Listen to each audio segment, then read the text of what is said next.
Hey, you are listening to Oh Crap Parenting with me, your host, Jamie Glowacki.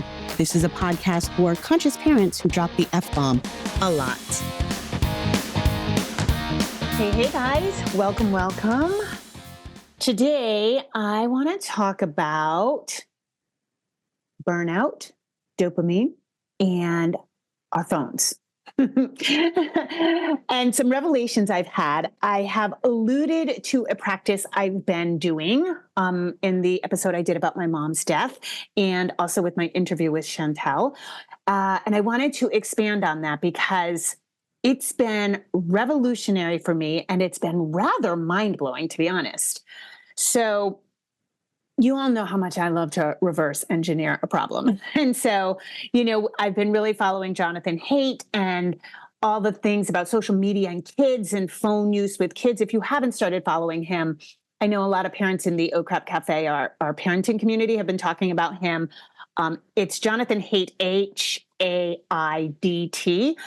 He's on social media and he is making a lot of headway with trying to get smartphones out of kids' hands till a certain age. And I think his proposal is no smartphones till 14 maybe, or 16, and no social media until 16. Because it's wrecking our kids. And you know me, I have been very, adamant that I didn't think tech was like wrecking our kids, if used in a certain context. But he has the data, and especially social media is wrecking them, And I think there's a couple of factors, but let's put that aside. So that's one thing. I've also been really locked into dopamine, and there's so much research on it, and there's books and there's podcasts and people who specialize in it. But the biggest issue is that we're a dopamine drenched society because of technology. Like everything's at our fingertips and it gets us jacked up. It is dopamine makes us feel good, of course, but it's also a bit of it's like a hit, right? And if you are drenched in it, you kind of don't notice the hit. And what you do is you lower your tolerance for it. And we know the phone hits a lot of dopamine receptors. And I had, on this podcast I've mentioned before, I've also said it on Instagram a lot, is I put my phone on grayscale a lot of the time. Because once you make it just sort of gray, it takes away a lot of that dopamine. Just the colors are designed to hit your reward center. And also, I know for me personally, there's something about the scroll. Right away, I was like, I like to scroll, even if I'm not paying attention to what I'm scrolling, I like that. And it was so funny because I talked to a friend recently who said she was on some dating apps. And she was like, for my area, I ran out of possibilities. And she was like, oh, I'll go to another dating app. And she realized it was because she likes the scroll. And so that part affects our dopamine receptors. And it's kind of like how it works for me is everything, once something kind of goes into my head, I miraculously find the right books, the right people, the right podcasts, and kind of all roads lead to that. And so I was listening, I'll put it in the show notes. I was listening to a psychiatrist on Mel Robbins' podcast. And I think it's Mel Robbins' podcast, and it's Don't Waste Your Time with This. So you can scroll that. I'll try to remember to put the episode in the show notes. And this doctor specializes in technology addiction. And he's not anti-technology. It's just that we have to be cautious because technology is now leading us by the nose and we don't necessarily realize it. It seems like innocuous. It seems like it's just a part of our lives. And so we're being led down these paths. And just like with highly processed food, there are powers that be that want it to be this way. They want us on there because they make money when our eyes are on their product. So we are now the product, right? So it's very, I liked this doctor's standpoint because he was like, we just want to be conscious of it at all times. And I know for the most part, people are conscious of it. And I've actually asked a lot of friends and a couple of really grounded moms that I know who barely use their phones at all. And I was so impressed with their phone use. Sorry, my roosters are fighting and now Maverick's got to go break it up. And so, all of this was like in the last few weeks. And Pascal and I were talking about it. He was like, yeah, I had to delete Instagram off my phone. He's like, I realized I was just like losing time. And I was like, yeah, good for you. Me too. And so he showed me how to go on Instagram and look at your actual usage on Instagram. Because one of my issues with my phone is I use it for work. I use it for work a lot. I drive and I listen to podcasts a lot. I listen to music. And so I've never really paid attention to my screen time. My screen time looks high, but I have the excuse of, well, I use my phone for everything, right? Like I have YouTube videos, I might edit YouTube videos, I might use it for all various components of work, and I have my Google Docs on there. So I was like, okay, Pascal and I went into like where you can look on Instagram for your exact usage on Instagram, and I was horrified. And I know I can trick myself into like, I have to use Instagram for work, but I was like, no, you don't work that much on Instagram. So I immediately was like, okay, I can do this. I can get my Instagram down. And there's all these things in settings. I don't know if you know this, but you can limit your time so you get a warning. You can also shut down the various apps on your phone. In the phone itself, but also within Instagram, you can choose to shut it down at certain times. So I started utilizing that, and I was so proud of myself. I got my Instagram down to 28 minutes a day, and that's with work and uploading reels and all of that. So I was really excited. But then this doctor was also saying that we want to put some distance. The phone is a problem for a lot of people. And if it's not for you, that's awesome. You don't have to listen to this podcast because I feel like this is one of those things that, once again, some people just don't have that issue, don't have the time, don't use their phones. But I want to check in about one thing, because once I cut down on Instagram, I realized my phone use was still high. And this doctor was saying, if we can put distance between us and our phone, wherever we can, it can make a remarkable difference, because dopamine resets itself. Even going without technology for 3 days, you can completely reset your dopamine receptors and how they're affected. So I said, okay. And I simultaneously, while I'm getting all of this information, right, I am in this conundrum with work, and I've been talking to I have other consultants with OCRAP potty training and my own work in the parenting space and parent coaching and potty training. The number one thing I am hearing from parents, they make these egregious parenting mistakes because they don't have time. So they can't slow down with their kids. They can't, spend like super connective time because they're coming home at 6 o'clock. Everything is a cluster, right? It's like, it's go time. They can't slow down in the morning. They can't slow down here. And I've always been like, okay, it's about less activities. Let's do less activities. And that's definitely a component of it, right? But one of the things I started doing, per this doctor on Mel Robbins' podcast, he said, try just going like an hour in the morning. And if you can, work up to 4 hours in the morning where you don't pick up your phone for anything. And he said, you can go to your computer. For some reason, the computer doesn't do it. I think because I'm not sure. My computer doesn't have a scroll. It doesn't have quite the colors. There's something not so portable about it, I guess. I don't know what it is. But he said, your computer doesn't have the same effect. So if you need to check the weather, if you need to check something, but try to stay off social media and try to absolutely not pick up your phone for the first 4 hours of the day. And I was like, okay, I'll try that experiment. And I usually am really good at night. I shut it down at night because I've realized I get jacked up, even on grayscale, even if I put the blue blockers on. It might be a text, right? It might be a text from a friend that just jacks me up. And I just don't get the quality sleep. So I usually shut everything down at 7 o'clock. And then I said, okay, I'll go for an hour. And I thought, oh, well, wait, it's my alarm clock. So I went out and bought an analog clock. Then I realized I wanted to know the time when I like to stretch at night, and I usually do pick up my phone. I don't shut it, I put it on airplane mode, but I always pick it up to look at the time. So I was like, oh, well, shoot. Okay, I'll get an analog clock for the living room. Okay. Then I was like, when I go into my room at night, I usually put on red light, but sometimes if I have to get up, I'll use my phone as a flashlight. So I was like, all right. So I got these little like LED torches. They're just very small. They're very cool, very subtle lighting. So I was like, all right, I can use those. So I kind of had to go completely analog. And then I went back to a calendar and I was like, okay, do you really need to know the weather when you go to walk Maverick in the morning? Like step outside, it's either raining or it's not. Like that's basically it right now. It's not like there's a temperature fluctuation, you know? So I was like, I made everything in my life kind of analog, went back to the calendar to know what day it was. And the first day I was able to go 4 hours and I was blown away. First of all, I was blown away by how much I got done. And I am a doer in the morning anyway. This was doing on steroids and not frantic. It was just completing all the tasks. But the thing that blew me away was the peace in my head.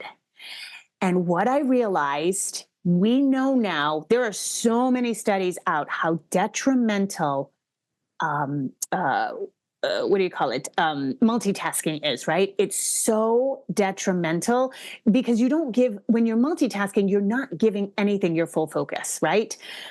And I experienced, back in May, I experienced massive burnout, a bout of depression, and I've alluded to maybe doing a podcast about what happened to me and that story. And I promise I will. I really want to get that podcast right.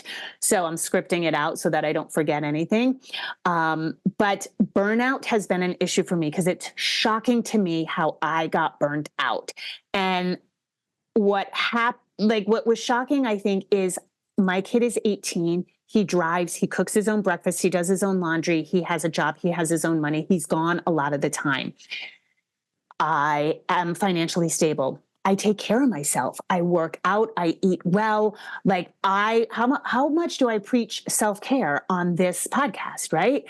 And if I could get burned out, I was like, I'm depressed. And I've never experienced depression like this. I don't run depressed. It was clinical depression. And I said, if this can happen to me, holy shit, what about you guys in the trenches? You guys who have littles, maybe 3 kids under 5, maybe finances are a big concern. Maybe you're super stressed. Maybe your relationship's not great, right? I was thinking, oh my God, these moms who have young kids, they're the burnout. And that's what I'm hearing from parents, exhaustion, not being able to be the parent they want to be, right? Not having, like Chantel was talking about in last week's podcast, right? Like not having their heart feel good and expansive and just doing and doing and doing and doing. And part of that's the mental load, right? Of moms for sure. And dads, I know you have your mental load. We've talked about this, but so much goes on the default parent. And for a large amount of people, the default parent is the mom. And of course, if you're single, you're the default parent, right? There's all these things. And again, there's activities, right? And there's doing too much, but not having enough time for the things we want, right? We're not being the parents we want to be. And I always say we all have these moments in parenting, whatever it is. Maybe it's a camping trip. Maybe it's just an outing one night where your heart feels so big and you're like, this is the parent I want to be. This is the parent. I'm calm. I'm regulated. The kids are connecting to me. And you have those moments and you want to hang on to them forever, right? And of course we can't always be like that. But I was like, God, we're all like running towards a brick wall for depression and anxiety. Guys, to get psychiatric care for an under 5-year-old, which by the way, shouldn't be commonplace, right? It's a 2.5-year wait around the country. Something is wrong. And I've known this. I'm seeing behavior in kids that I've never seen before. And I keep coming back to slow down, connect with your kids. And what I'm regularly hearing, especially in potty training, parents don't have the time. They're burnt out, they're exhausted, and they've just run out of time in the day. And that's where they're making a lot of potty mistakes. And that's where they're making a lot of parenting mistakes because you cave, you give in, you sleep with them if you didn't intend on co-sleeping. You do these things because you know you've got this like rat this rat race tomorrow, and you've gotta just keep moving, right? Get things going. So I've been really sitting on this for probably, gosh, it really upticked during the pandemic. And I was like, something happened. And of course, it was the global pandemic. We all know we were affected to various degrees. But I was like, I am seeing behavior in kids that I have just never seen before. And again, I keep thinking, slow down, slow down. Like if we all just slowed down. But I never really thought of it in terms of technology. So here's the problem that I found. And I just feel like, again, I know this is a broad statement and it may not be you and how you handle technology, but I definitely know that if it's happening to me, it's got to be happening to somebody else. So I wanted to just share these revelations. I think the biggest mistake we ever did was take this device and put everything in it. So if you make a list of everything you use your phone for, so you may be like, I don't even have social media, I don't have time. What do you use your phone for? And so again, for me, just right first thing in the morning, flashlight, alarm clock, weather. I do have to post on social media for work. I have my Google Docs, like I said. I have videos to edit. I have my camera, which I have to take pictures, right? And overtake pictures and do videos for work. Podcasts, I love podcasts, and texting and voice messaging apps. So I work on Voxer. That's a voice messaging app. It's a walkie-talkie app. I have some friends on Signal. I have some friends on WhatsApp who are global. And then I have text messages, and I have approximately 30,000 group text. I'm exaggerating, but my gym, for example, we have all different combinations because we all do different things together. We have all different combinations. And I have a lot of texts from friends and voice messages. And a lot of times the voice messages, somebody's going through something. They may be like 6 to 10 minutes, which are great. I love them. I love voice messaging apps, but they can take up a lot of time.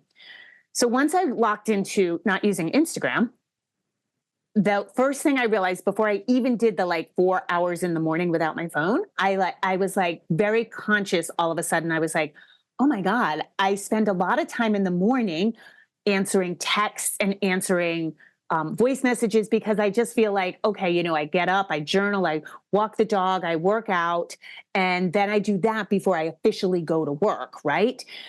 So I like to officially start work at 9. That's sort of my work boundary. And I realized I was sucking up my time, but also I was multitasking. Every time you pick up your phone, you have now multitasks. Unless you're sitting down and you're like, I am going to answer texts right now. Usually you answer texts as you're cooking or as your kid's taking a bath or as, your kid's in the other room getting dressed and you're answering texts, right?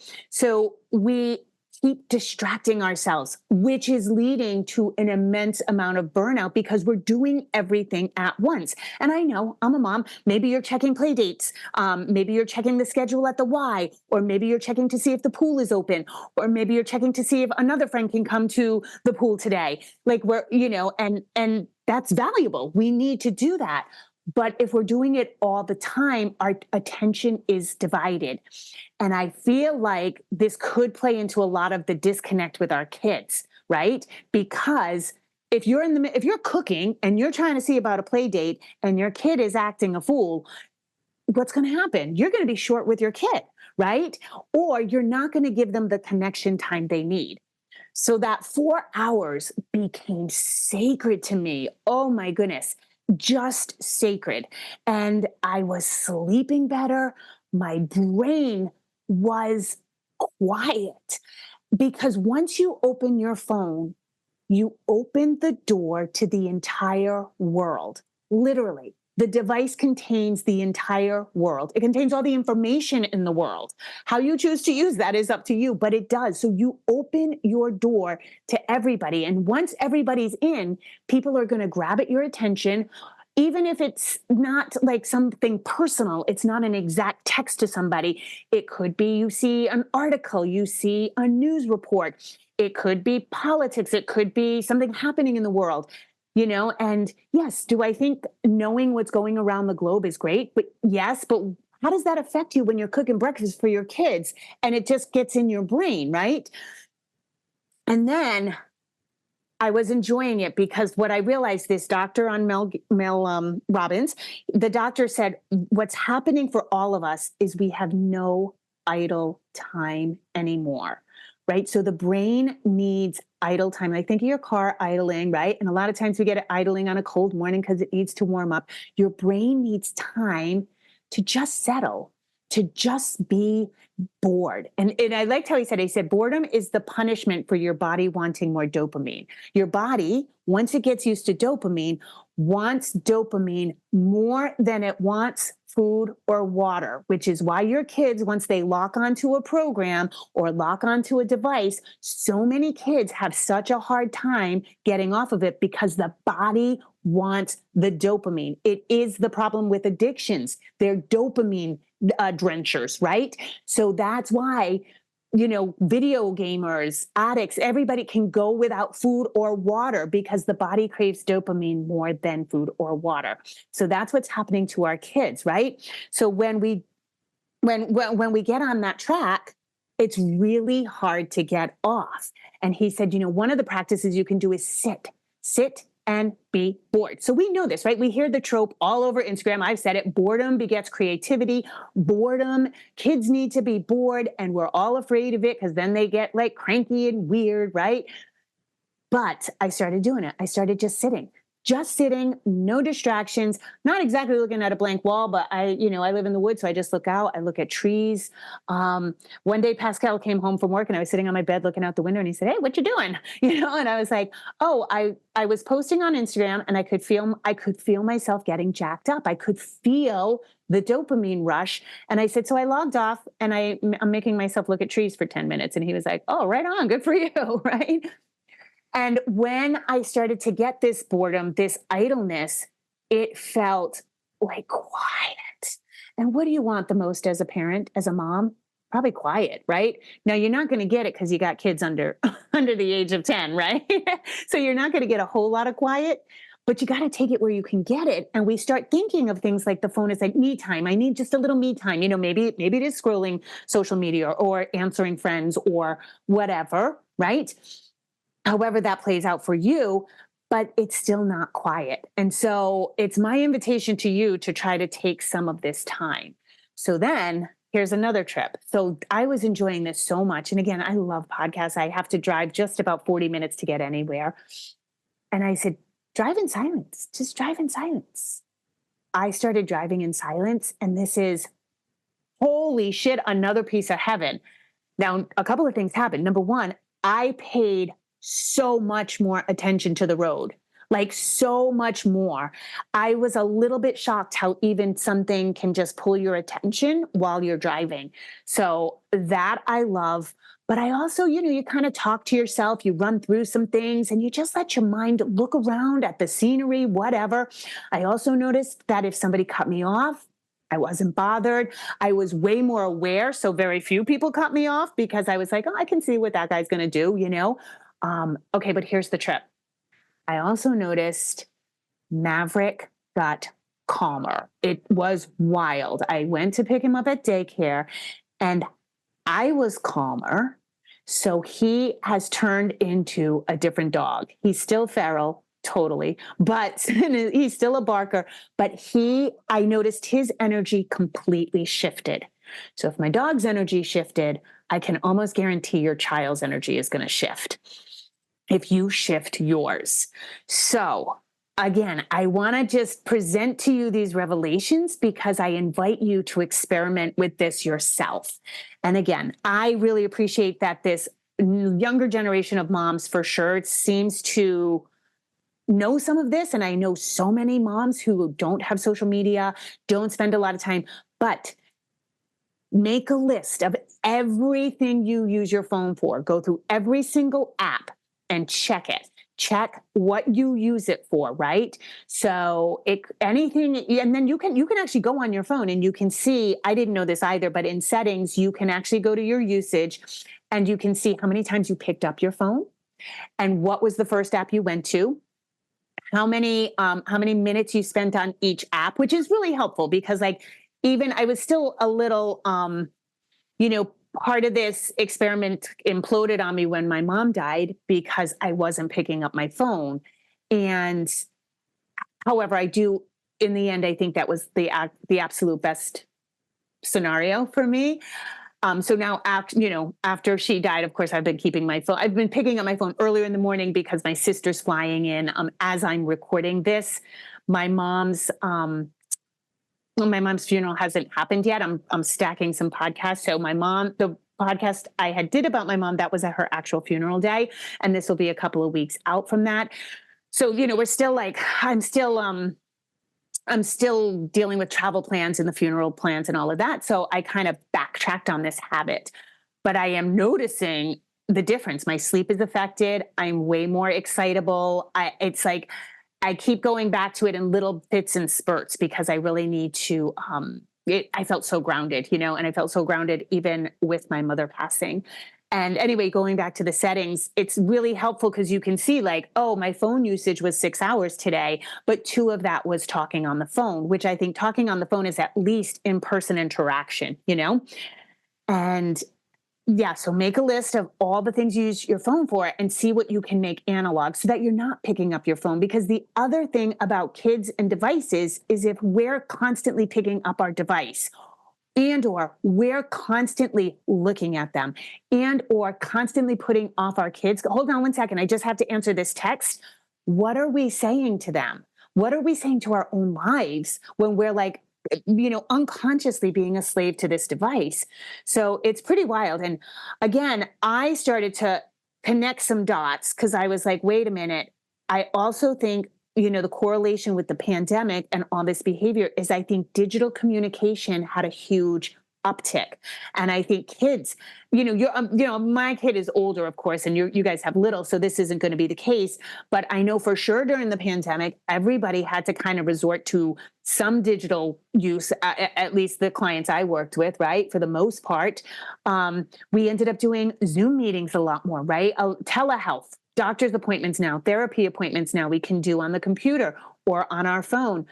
And I think in general, we got more acclimated to digital communication as opposed to in-person communication. So I just, the other thing is I realized how lonely it was a fact I had to face, which is I have a lot of friends across the US. I have a lot of friends across the globe. I have a lot of digital friends, and they're friends I've met in person. They're people I know, they're people I love. We would always love to be in person and we can't. So we communicate via these voice messaging apps, but it made me realize how actually lonely I am in real life. And that was part of my burnout and depression is, I fancy myself the crazy lady in the woods, but I became the crazy lady in the woods, right? Because I am pretty isolated out here. So I have to make a conscious effort. And I love my gym people, but they have jobs and stuff. And so it made me realize, oh my goodness, I need to up my in-person village. And I love our online parenting community. And I say we're the digital village, but I also want to encourage you guys. It's another huge gripe I hear from parents. I don't have in-person. I don't have the village. I don't have in-person help. I don't have in-person friends or a very limited circle of friends in person. And you need this. We need this as moms, as women in particular. We need this. So I invite you to really start cultivating that. And it made me really I was like, oh my God, what am I going to, I actually started to go on meetup.com, which is fun. I've met some really cool people. We just meet and hang out and introduce yourselves. And, I'm joining hiking groups and, archery clubs and target practice clubs and just trying to, expand a little bit more. And then I was like, oh, maybe, I'll go back and do a community theater musical or something like that. Or, but trying to expand your friendships, your in-person friendships, because we as humans and we as women need that. We need that circling. Yeah. And so it really brought a lot to my forefront of life can seem great. And it can, you might be like, no. I'm fine with everything, but just experiment with it. Just experiment with even an hour in the morning of not picking up your phone or shutting it off an hour earlier at night and not filling it with a television show or even a book. Like just sit and let your brain shake out and see what happens because it's like I knew it because like when I go and walks in the woods, I will never listen to music. I'm out in the woods. I want to hear the wood sounds, you know? When I go hiking, oh my God, if somebody has a speaker on their backpack, I am so furious. I'm like, I am on a mountain. I didn't come here to listen to your music. And actually a friend and I we fight about that because she's like, why? It's fun. And I was like, yeah, you like 90s gangster rap. I like show tunes. So, okay, if we're going to listen to music, we're going to listen to show tunes. And she was like, I'm not listening to show tunes hiking a mountain. And I was like, well, I don't want to listen to 90s gangster rap either. So I was like, I want to hear nature. And so like, I knew this because a walk doesn't feel the same. And I use my walks to come up with podcast episodes. I talk to myself. I tell you guys that I talk to Maverick, you know, and I knew that, but I didn't think about driving. I didn't think about while I'm cooking dinner and just focusing on the thing that is in front of me, whether that's my kid, whether that's my dog, whether that's my chicken chores, whether it's making dinner, grinding meat, baking something, like doing the chore and nothing else. Holy shit, you just get so much more done. You complete the task. You let your brain be idle so everything shakes out, and it just feels like I'm back to living life, right? Like, and I don't think life was so great 20, 30, 40, 50 years ago. It's not that it was so great, but I do think this component of it was really great. And that's where we need to slow down. And I swear this is a huge part of the burnout you're feeling and the exhaustion you're feeling. Yeah. Kids are already exhausting. Like we've got to almost, it's one of those things. I had a friend who started getting farm animals, and she was the homeschooling friend. It was my friend Ava that we had the breakup and that whole big thing. If you've been following me a while, that was a couple of years ago. And they started getting farm animals, and she was a homeschooler, and she was definitely overdoer homeschooler, like all the activities, all the things, all the enrichment and formal studies. And they started getting farm animals, and, they call it chicken math. Once you get a chicken, you're getting 20 chickens. Once you get 20 chickens, you're in for 2 goats. Once you get 2 goats, there's probably a pig around the corner, and then you're a short way from a cow. So, and that's how it works out in the rural areas. And they started getting more and more farm animals. And she said, you don't even understand. Like there's always an emergency with the animals. Something always happens. Either they escape or they break something, or, they get sick. And I was like, well, if you're becoming a farm, then you have to stop the other things. You have to allow for farming, which means emergencies every day. Like if you really are almost every other day having an emergency, that is now your life, right? And it makes me think the analogy here is like you guys have kids under a certain age and they're at their neediest point. You guys are in the absolute worst trenches of parenthood. I will repeat this. This should be on my gravestone. It does get easier. It does get easier. Everybody will tell you it gets harder. I don't think so. It doesn't. It gets easier. You guys are at the hardest part of parenting. The kids are loud. They're needy. They really do need you for a secure attachment. They need your connection. They need your love, right? So we don't need to add any other noise. That's what it comes down to. And the more noise you add via the device in your hand, any distraction, anybody from the outside world that you're allowed in, and you don't curate that on purpose, you're going to burn yourself out. You're going to be even more exhausted. Worse than that, like Chantel was talking about, your heart is going to feel small and cold because you're not in that expansive place of feeling and letting your brain just be quiet for a little while, right? So again, whether you feel like this is you or not, whether you feel like you're like, Jamie, just that sounds like nonsense, or I can't let go of my phone, or whatever you're feeling listening to this podcast, just do the experiment. See if even for like 30 minutes, you can just sit when you don't have kids tugging at you. Maybe it's at the end of the night and you just kind of hang out and just stare off into the distance. Maybe it's at, whenever you can get a little break. Maybe it's early morning. Maybe it's when the kids are napping, but just do nothing and see what happens. See the peace you feel. I really want you to try it because I can't imagine. I've never, ever had an experience that is solely mine. Somebody's always experiencing it somewhere. So I'm just curious, Like if you would feel the peace I'm feeling, or driving, those moments when the kids aren't in the car, can you drive in silence? And maybe you already do, I am far from the driving with young children in the car age. So I forget, maybe I drove in silence then too. But take these moments of idleness where you can, because you've already got a clusterfuck of a life. Like, just the nature of having toddlers, right? And so again, I really I love thinking of it and framing it as like opening the door to other people, opening the door to the world and who you're going to let in, because those people and those ideas and those fights on Instagram, or those, you see something about one side or the other in politics right now, which is just insane. And it gets in your head, and you start having arguments with strangers in your head. You start having thoughts, or it just tugs at you. It's something, something you think about. So maybe 30 minutes during the day of just silence, and then an hour, start with an hour in the morning of not touching your phone for anything, and just see if any magic happens. Because for me, this has been an absolute game changer. And I'm thrilled about it. So anyway, okay, I'm going to stop pontificating now, because that's where I'm headed. All right, as always, I love you guys. I hope you have an awesome day, and rock on. Okay, bye everyone. Just a reminder, if you need additional resources, I have Oh Crap Potty Training. I have Oh Crap, I Have a Toddler. Those books are available everywhere you want to find a book.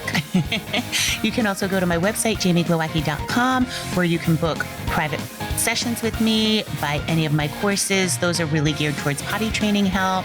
And also I'm on Instagram. I'm not on Facebook anymore, and I'm not on Twitter. I'm on Instagram, jamie.glowacki, and I do a lot of lives and usually posting a lot of good information. So those are extra resources for you. And as always, rock on. Have an awesome day.